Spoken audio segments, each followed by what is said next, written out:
The spy who helped fool Hitler before D-Day. Before the Allied landings in Normandy, Germany expected an invasion. The question was not whether it would happen. The question was where. German commanders believed the most likely target was the Pas-de-Calais, the shortest route across the English Channel and the nearest point between Britain and France. That was exactly what the Allies wanted them to believe. They created a fake army, fake tanks, fake radio traffic, fake landing craft. But one of the most important parts of the deception was a man the Germans believed was one of their best agents in Britain. His name was Juan Pujol García. To the British, he was Garbo. To the Germans, he was a trusted source running a network of spies across Britain. The problem was that the network did not exist. Pujol was born in Spain and lived through the Spanish Civil War.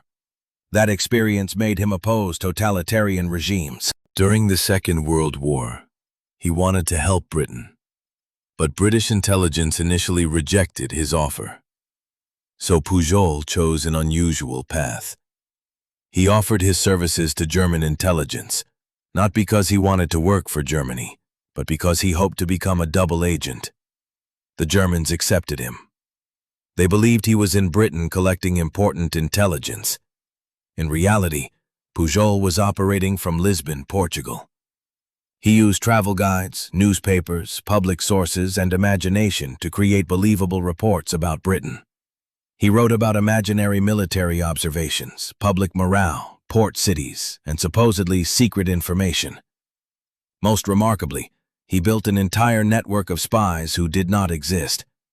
He invented couriers, sailors, officials, students, and soldiers. They had personalities, habits, family problems, and even reasons why they sometimes failed to deliver information on time. The Germans believed Pujol controlled a large spy network. Over time, his reports became so visible that British intelligence realized someone was successfully deceiving the Germans from inside their own system.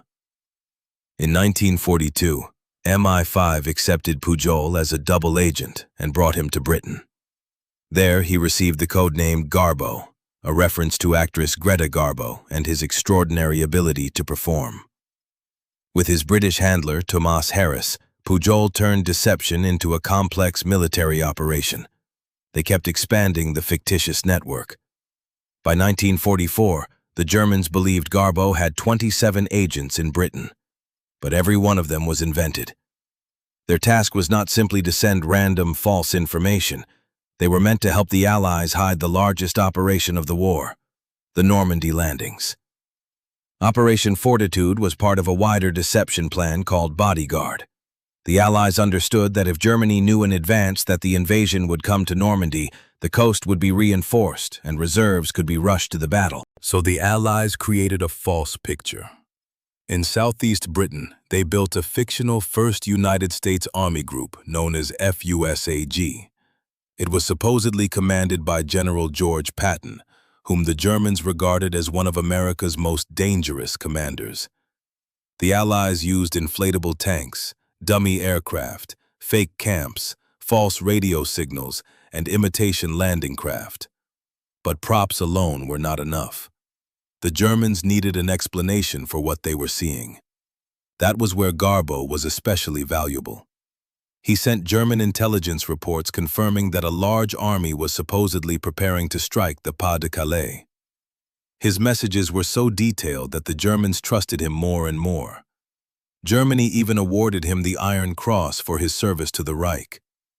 At the same time, Britain secretly awarded him the Order of the British Empire. He received decorations from both sides of the same war. On the night of June 6, 1944, the Allies began the Normandy landings. To preserve German trust, Garbo sent a warning about the invasion. But the message arrived too late to change the landings. That was part of the deception. If he never reported anything true, the Germans might have stopped trusting him. Then, after D-Day, he sent an even more important lie.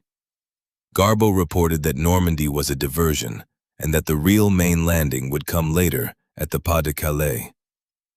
German commanders believed that a large army remained in Britain, ready to launch the true attack. As a result, significant German forces stayed in the Pas-de-Calais area, even after the Allies had established themselves in Normandy. It is important to be accurate. Garbo did not win D-Day alone. The landings depended on thousands of ships, air superiority, troop preparation, fighting on the beaches, logistics, French resistance, and an entire network of deception operations.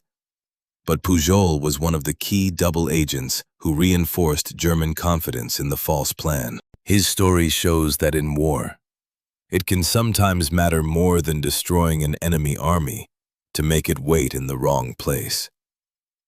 After the war, Pujol staged his own death in order to avoid possible revenge from former Nazis. He lived under another name in Venezuela and remained almost unknown for years.